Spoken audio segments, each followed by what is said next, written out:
A very good evening to all my dear students.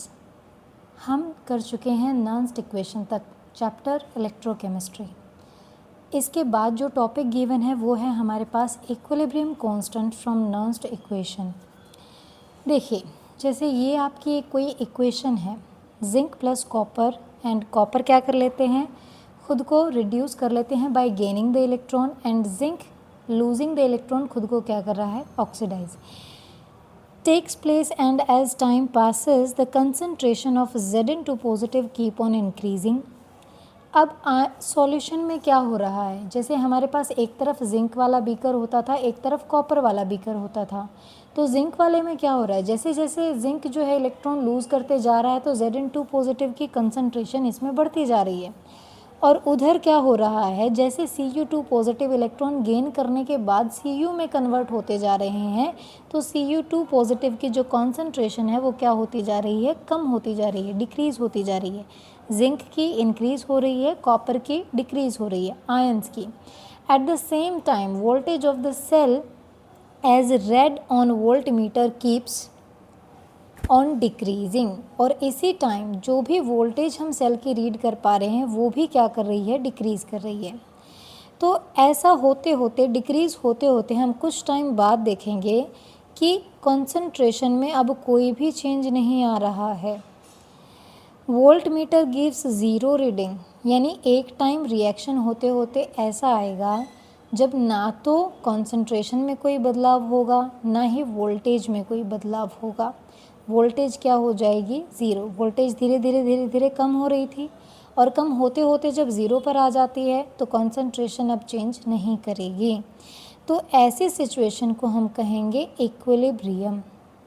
जब voltage क्या आ जाती है, ज़ीरो आ जाती है, तो हम कहेंगे हमारे सेल ने, हमारे रिएक्शन ने इक्विलिब्रियम अटेन कर लिया है।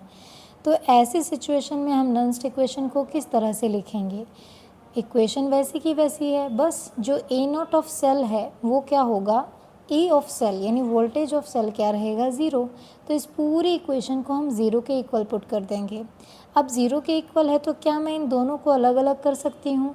इस टर्म को अगर मैं दूसरी तरफ ले जाती हूँ तो ये पॉजिटिव हो जाएगा, यानी कुछ इस तरीके से लिखा जा सकता है।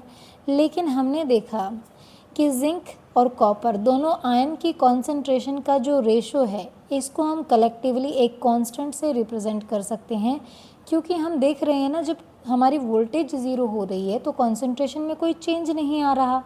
जब कोई चीज़ चेंज नहीं होती तो उसे क्या कहा जाता है, कांस्टेंट। तो इन दोनों की कंसंट्रेशन अब चेंज नहीं हो रही है तो इन दोनों का रेशो एक कांस्टेंट के इक्वल हो जाएगा, जिस कांस्टेंट को हम Kc से दिखा रहे हैं, यानी कि इक्विलिब्रियम कांस्टेंट। टेम्परेचर यहाँ पर हम स्टैंडर्ड ही लेकर चलेंगे, तो हमने इन दोनों के रेशो के बजाय यहाँ पर सिर्फ क्या लिख दिया, Kc is equal to 1.1 volt, अगर ए नॉट ऑफ सेल इतना है तो। अब यहाँ पर देखिए हमने क्या किया, 1.1 वोल्ट की वैल्यू रखी है, इनटू में 2 नंबर ऑफ़ इलेक्ट्रॉन्स हमारे जा रहे थे। लॉगरिथम Kc की वैल्यू अगर हम निकालना चाहते हैं तो 2 को उधर भेजा जाएगा, इसको नीचे लेकर आया जाएगा। मतलब जिसकी वैल्यू आपको चाहिए उसे छोड़कर बाकी सारी चीज़ों को दूसरी तरफ ले जाइए। तो ये आ गई हमारी वैल्यू। अब ये पर्टिकुलर वैल्यू किसके लिए है, हमारे जिंक और कॉपर वाले सेल के लिए है। सिमिलरली इस ही इक्वेशन का यूज़ करके आप किसी भी सेल की किसी भी सेल के लिए Kc की वैल्यू फाइंड आउट कर सकते हैं ईजीली। Is that clear. तो ये आ जाएगी हमारी फाइनल इक्वेशन, जो कि किससे बिलोंग करती है, ई ऑफ सेल से एंड Kc से बिलोंग करती है। उसके बाद है इट गिव्स अ रिलेशनशिप। ये रिलेशनशिप हमें देता है equilibrium constant and standard potential of a cell के बीच में। जब इक्विलिब्रियम अटेन हो जाएगा, जब हर एक चीज़ कांस्टेंट हो जाएगी, तब हम इसको इजीली मेजर कर सकते हैं।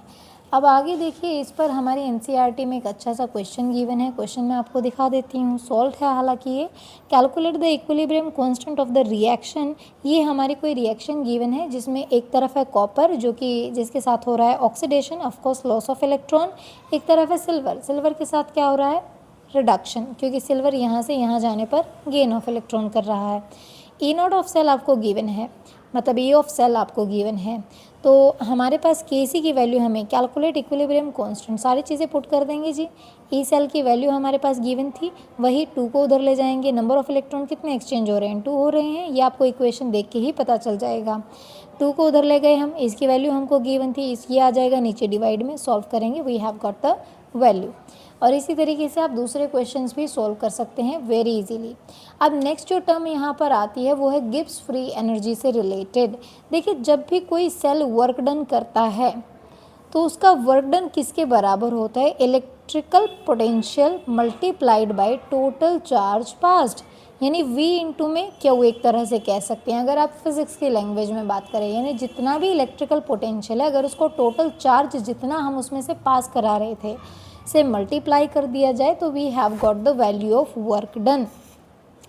तो देखिए, अगर हम वर्क डन को मैक्सिमम करना चाहते हैं किसी भी गैल्वेनिक सेल में, तो चार्ज को हमें थोड़ा रिवर्सिबली पास करना होगा, और ऐसा करने पर जो भी एनर्जी यहाँ पर यूज़ होगी वही एनर्जी को हम कंपेयर कर रहे हैं। If EMF of cell E and NF is the amount of charge passed, तो हमारी गिब्स फ्री एनर्जी क्या होगी, ये होगी। अगर आपके पास ये पर्टिकुलर कंडीशन है कि NF हमने चार्ज पास किया है, E आपका EMF ऑफ द सेल है, तो हमारी कितनी एनर्जी रिक्वायर्ड रहेगी, कितना वर्क डन सेल कर पाएगा, वो रहेगा ये Gibbs free energy will equal to minus NF/E, जहाँ पर N क्या है, नंबर ऑफ इलेक्ट्रॉन्स, F क्या है, Faraday constant, and E cell तो हम शुरू से ही पढ़ते जा रहे हैं कि क्या है, तो दोबारा नहीं बताऊंगी मैं, यू नो वेरी वेल कि ये क्या है। तो ये अगर एक सेम किसी एग्जाम्पल के साथ हम ट्राई करें, जैसे यही जिंक कॉपर वाला एग्जाम्पल हमारा बहुत कॉमन है यहाँ पर, तो यहाँ पर नंबर ऑफ इलेक्ट्रॉन 2 हो जाएंगे, F की वैल्यू आप जानते हैं, E0 सेल की वैल्यू आपको गिवन हो सकती है, तो वहाँ से हम गिब्स फ्री एनर्जी बड़े आराम से कैलकुलेट कर सकते हैं। एक फॉर्म ये भी है इसका कि आप ये ना लिखने की बजाय हम इसको भी रिप्रेजेंट कर सकते हैं in the terms of RT logarithm K। अगर आपको E सेल की बजाय K की वैल्यू गिवन है तो आप ये वाली इक्वेशन लेकर चलेंगे। अब ये एग्जाम्पल आप खुद से ट्राई करेंगे, इट इज़ वेरी इजी, हर चीज़ की वैल्यू आपको गिवन है, बस फॉर्मूला में वैल्यू पुट करनी है। देखो, जितने क्वेश्चन आप सॉल्व करेंगे ना, उतनी अच्छी आपकी प्रैक्टिस होगी, उतना ईजीली आप कर पाएंगे पेपर में, उतना कम टाइम आपको लगेगा। और ये जो इन टेक्स्ट क्वेश्चन है इनको ज़रूर से ज़रूर सॉल्व करके देखना है। प्रॉब्लम्स आप लिख सकते हैं कमेंट बॉक्स में, I will definitely find a solution for your problem. Next जो टॉपिक हमारे पास आता है that is conductance of electrolytic solution. इसको मैं कहूँगी, इस टॉपिक को एज़ कम्पेयर्ड नर्स्ट इक्वेशन भी काफ़ी इंपॉर्टेंट है, but this topic whole is very important. मतलब इसमें जो जो भी टर्म्स आएंगी, जो भी चीज़ें हैं, वो आप सारी आपके लिए काफ़ी इंपॉर्टेंट हैं। तो कंडक्टेंस ऑफ इलेक्ट्रोलिटिक सॉल्यूशन में देखो, कंडक्टेंस सब समझने से पहले हमें ज़रूरत है समझने की कि रेजिस्टेंस क्या होता है। रेजिस्टेंस किसे कहते हैं, जब किसी भी सॉल्यूशन में से या किसी सॉलिड में से आप इलेक्ट्रिसिटी पास कराते हैं और इलेक्ट्रिसिटी पास करने में अगर कोई रुकावट आती है, उस रुकावट को हम कहते हैं रेजिस्टेंस। इसको सिंबल R से दिखाया जाता है। अब रेजिस्टेंस डिपेंड करता है लेंथ पर, एरिया पर, ये सब चीज़ें आपने फिज़िक्स में भी पढ़ी होंगी डेफिनेटली, यहाँ पर भी हम एक्सप्लेन करेंगे और अपने प्रीवियस वीडियोस में एक्सप्लेन कर भी चुकी हूँ। अगर आपको डिटेल में जानना है तो आप वो वीडियोस देख सकते हैं, आपको प्लेलिस्ट में मिल जाएंगी। इसको मेजर कैसे करेंगे, ओम में मेजर करेंगे, SI यूनिट होती है ये इसकी।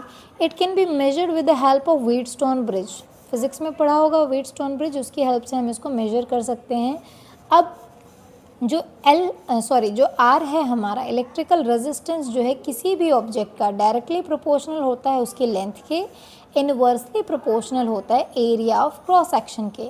तो अगर इन दोनों चीज़ों की तरफ हम देखें तो हम इक्वेशन कुछ इस तरीके से लिख सकते हैं, R is directly proportional to L/A। अब प्रोपोर्शनल को हमेशा हटाना होता है, क्योंकि हटाए बिना तो हम किसी चीज़ को कैलकुलेट नहीं कर सकते, हटाते हैं तो डेफिनेटली एक कांस्टेंट आता है। अब वो कांस्टेंट क्या है, rho, this is known as rho. Rho को कहेंगे resistivity, the constant of proportionality rho is called resistivity. Resistivity या फिर इसका दूसरा नाम होता है स्पेसिफिक रेजिस्टेंस। दोनों में से कुछ भी आ जाए, समझ लीजिए रो के बारे में बात हो रही है। इसकी यूनिट क्या रहेंगी?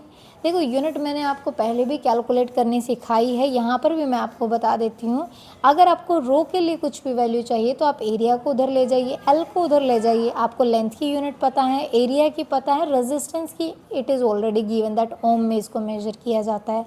तो जब हम यहाँ से कैलकुलेट करते हैं तो हमारे पास आती है ओम मीटर। अब क्योंकि हम बात कर रहे हैं एक सेल के बारे में, कंटेनर जो कि बीकर्स हो सकते हैं, कंटेनर बहुत ज़्यादा बड़े लेकर नहीं चल रहे हैं हम, तो वहाँ पर जो भी लेंथ होंगी वो इलेक्ट्रोड्स की होंगी, डेफिनेटली वो कहीं ना कहीं सेंटीमीटर में मेज़र करने लायक होंगी। इतनी बड़ी नहीं होती हैं कि मीटर्स में उनको मेज़र किया जाए, तो इसीलिए हम जनरली इसकी जो यूनिट है वो लेकर चलते हैं ओम सेंटीमीटर, क्योंकि IUPAC ने ही ऐसा रेकमेंड किया है हमें। अब बात हम करने वाले थे कंडक्टेंस की, क्योंकि रेजिस्टेंस उससे पहले पढ़ना ज़रूरी था। कंडक्टेंस क्या होता है? रेजिस्टेंस का रेसिप्रोकल, यानी उससे उल्टा क्या कहलाएगा? कंडक्टेंस। देखो रेजिस्टेंस मैंने क्या बताया था, करंट को रोकना, करंट को फ्लो होने देना क्या होता है? कंडक्टेंस। G से इसको रिप्रेजेंट किया जाता है। अब G क्या होगा? 1/R, यानी रेजिस्टेंस का अपोजिट। जी रेजिस्टेंस क्या था हमने पीछे देख चुके हैं, रेजिस्टेंस ये था। तो अगर R की वैल्यू हम यहाँ पर पुट करते हैं तो चीज़ें कुछ इस तरीके से आएंगी। अब जो हमारी ये वाली जो वैल्यूज़ है 1/रो, देखिए यहाँ पर थोड़ा सा चेंज करके लिखा गया है।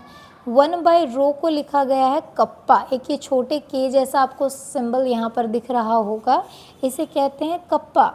एंड कप्पा इज कॉल्ड, देखिए यहाँ पर गिवन भी है हमको, ग्रीक जो लेटर है कप्पा से इसको रिप्रेजेंट किया जाता है। जैसे रेजिस्टेंस का रेसिप्रोकल होता है कंडक्टेंस, वैसे रेजिस्टिविटी का रेसिप्रोकल होती है कंडक्टिविटी। तो 1/रो को हमने लिख दिया है यहाँ पर kappa, and kappa is conductivity. SI unit of conductance is Simons. S से इसको रिप्रेजेंट करते हैं, किसे? यूनिट को, या फिर इसे आप ओम इनवर्स भी नाम दे सकते हैं, क्योंकि रेजिस्टेंस का अपोजिट है तो ओम इनवर्स आप कह सकते हैं। अब इनवर्स ऑफ रेजिस्टिविटी कहा जाएगा कंडक्टिविटी, या फिर स्पेसिफिक कंडक्टेंस, इसको दिखाएंगे सिंबल कप्पा से। अब देखिए इसकी भी यूनिट्स वही रहेंगी जो कि आपकी रेजिस्टिविटी की तरह थी, इसका भी हम क्या कर देंगे? रिवर्स कर देंगे। तो यूनिट क्या बन जाएंगी? साइमन पर सेंटीमीटर। क्लियर? सो ये सब तो यूनिट्स के बारे में गिवन है, अगर आप जानते हैं पहले से तो पढ़ना नेसेसरी नहीं है। यहाँ पर आपको कुछ मटेरियल्स जो हैं, कुछ भी एलिमेंट्स हैं, उनकी कंडक्टिविटी गिवन है। एंड जी तो ये वैल्यूज़ हमारे पास है, no need to study about the, याद करने लायक कोई चीज़ नहीं है इनमें।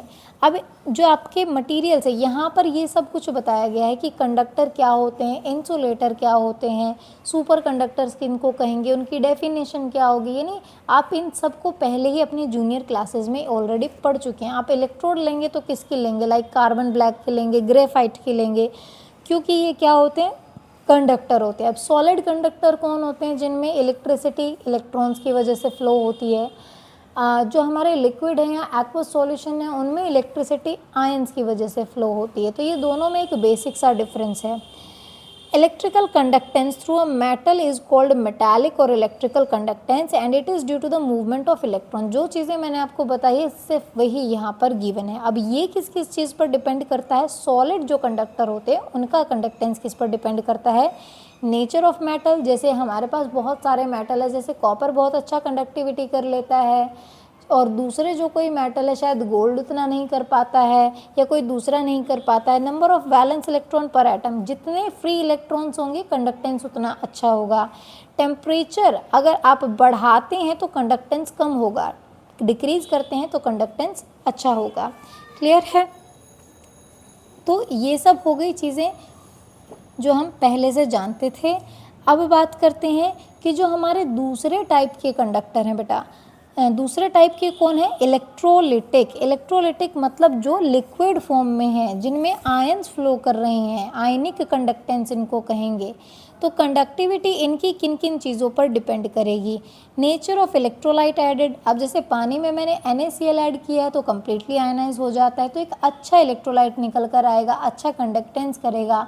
अगर मैं पानी में अल्कोहल ऐड कर रही हूँ तो शायद कंडक्टेंस ना करे। अगर मैं पानी में अगर मैं बेंजीन को देख रही हूँ तो वो कंडक्टेंस ना करे क्योंकि उनमें आयंस नहीं होते हैं। तो डिपेंड करता है नेचर क्या है इलेक्ट्रोलाइट का, आयंस का साइज़ क्या है, nature of solvent and is viscosity. बेटा अगर जो आप सॉल्वेंट लेकर चल रहे हो बहुत ज़्यादा विस्कस है, विस्कस मतलब पार्टिकल बहुत ज़्यादा क्लोज हैं, तो उतना ही कंडक्टिविटी उनमें कम होगी। जितना आयंस को स्पेस मिलेगा मूव करने के लिए वो उतना अच्छा कंडक्ट कर पाएंगे। कंसंट्रेशन ऑफ इलेक्ट्रोलाइट, इलेक्ट्रोलाइट की कंसंट्रेशन क्या, अब कंसंट्रेशन बढ़ेगी घटेगी क्या होगा वो मैं आपको अभी नहीं बताऊंगी, क्योंकि कंसंट्रेशन पर एक पूरा कॉन्सेप्ट हमारा है जो कि काफ़ी इम्पोर्टेंट है। पेपर में मोस्ट ऑफ द टाइम ये क्वेश्चन आ जाता है, तो इसको तो हम अभी आगे पढ़ने वाले हैं। उससे पहले हम बात करेंगे measurement of conductivity of ionic solution. यहाँ पर कुछ भी ऐसा नहीं है जो आपको पढ़ना ज़रूरी है। अब कैसे मेजर करेंगे, ये एक क्लासिकल मेथड है मेजर करने का, कि इसको ना कंडक्टिविटी सेल कहते हैं। इस कंडक्टिविटी सेल के ज़रिए मेजर किया जाता था, 2 इलेक्ट्रोड्स लगाई जाती थी, कनेक्टिंग वायर एंड ऑल। लेकिन आजकल हमारा तरीका थोड़ा सा डिफरेंट है। देखिए क्या है, अब ये जो पूरा यहाँ पर सेटअप लिया गया है इसमें क्या 2 इलेक्ट्रोड्स है, इलेक्ट्रोड्स के बीच में एक पर्टिकुलर डिस्टेंस होती है, एरिया ऑफ द कॉलम हमको गिवन होता है, तो इसके अकॉर्डिंग अगर लेकर चलते हैं तो रेजिस्टेंस फिर वही सब है, हम लेंथ और एरिया की वैल्यूज़ हमारे पास होंगी तो हम यहाँ से कैलकुलेट कर पाएंगे। But nowadays things are changed. अब देखिए यहाँ पर एक टर्म है हमारे पास जी स्टार। जी स्टार क्या होता है, जी स्टार होता है बेटा सेल कांस्टेंट, L/A के रेशो को कहा जाता है जी स्टार, जिसको हम सेल कांस्टेंट भी कह देते हैं। तो जब भी कहीं L/A होगा उसको हम जी स्टार लिख देंगे। इसका यूज़ भी आएगा, ये सब बहुत नेसेसरी नहीं है पढ़ना कि हम कैसे कैलकुलेट करेंगे, because it is an important topic in your physics और वहाँ पर आप इसको ऑलरेडी कवर कर चुके होंगे। तो हम सीधा आते हैं यहाँ पर कि कप्पा को क्या लिखा जा सकता है। अब देखो जो पीछे हमने फॉर्मूला लिखा था आर से रिलेटेड, कि आर क्या होता था, रो इंटू में L/A होता था, तो उस हिसाब से हमारा कप्पा क्या था 1/रो था। अगर मैं यहाँ से रो की वैल्यू कैलकुलेट करती हूँ तो ये हो जाती है RA/L। यहाँ पर अगर कप्पा की वैल्यू कैलकुलेट करती हूँ तो ये हो जाएगी RA, ऊपर चला जाएगा हमारा L। तो क्या हम L/A को जी कांस्टेंट लिख सकते हैं, जी स्टार लिख सकते हैं, 1/R को क्या लिख सकते हैं, जी लिख सकते हैं, इज इक्वल टू कप्पा। तो कप्पा की वैल्यू आ गई जी इंटू में जी स्टार, यानी जी था हमारा 1/R जिसको हम कंडक्टेंस कहते हैं, और जी स्टार L/A यानी आपका सेल कांस्टेंट है। तो यहाँ तक बताइए चीज़ें क्लियर है। इन्होंने 1/R को चेंज नहीं किया, मैंने यहाँ पर चेंज कर दिया था, तो ये आ जाएगी हमारी कंडक्टिविटी। अब जो कंडक्टिविटी है इलेक्ट्रोलाइट के अकॉर्डिंग हमने कंडक्टिविटी ली है हमारी 2 तरह की। सबसे पहले हम बात करने वाले हैं मोलर कंडक्टिविटी के बारे में। देखिए द कंसंट्रेशन ऑफ आयन और ease with the ion move under a potential gradient, it becomes necessary to define a physically more meaningful quantity called molar conductivity denoted by symbol lambda m। Molar conductivity को हम lambda m से दिखाएंगे। अब ये conductivity क्या होगी, सबसे पहले मोलर कंडक्टिविटी दिखा सकते हैं आप कप्पा/C से। अब यहाँ पर C क्या है, C रेफ़र करता है कंसंट्रेशन को, क्लियर। अब मोलर की बात आ गई तो ऑब्वियसली यहाँ पर मोल से हम इसको रिलेट करेंगे, और मोल्स को हम कुछ 1000 पर लीटर पर मीटर क्यूब में दिखा सकते हैं, क्योंकि ये समहाउ मोलैरिटी से रिलेट करता है। अब यहाँ पर आपको इन फॉर्मूलाज में कंफ्यूज होने की कोई भी ज़रूरत नहीं है, क्योंकि whenever we are going to calculate this तो we have the previous formulas this one. उसके बाद आप ये क्वेश्चन ट्राई करेंगे जो कि मोलर कंडक्टिविटी से रिलेटेड है, सारी चीज़ें गिवन है, सिर्फ फॉर्मूला में वैल्यू आपको पुट करनी है और आपका क्वेश्चन जो है वो इजीली सॉल्व हो जाएगा। एनसीईआरटी का कोई भी एग्जाम्पल आपको नहीं छोड़ना है, कोई भी इन टेक्स्ट क्वेश्चन आपको नहीं छोड़ना है। जितने भी आपको मैं बता दूं प्रीवियस ईयर जो क्वेश्चंस हैं, चाहे वो बोर्ड है चाहे वो नीट है, वो यहीं से उठकर आते हैं। इवन एनसीईआरटी की एक एक लाइन क्वेश्चन है जो कि अपने आप में काफ़ी इम्पोर्टेंट है। अब ये जो वेरिएशन वाला टॉपिक है ये हम पढ़ेंगे अपने नेक्स्ट पार्ट में अलोंग विद कोलरास लॉ, और उसके बाद लास्ट पार्ट में हम पढ़ेंगे cell and batteries. I know वो पार्ट हमने बोर्ड पर नहीं कवर किया है, लेकिन आई एम थिंकिंग कि वो पार्ट थ्योरेटिकली ही अच्छा जाएगा, तो हम इसी तरह से कवर करेंगे एनसीईआरटी से। तो till then stay connected. Thank you.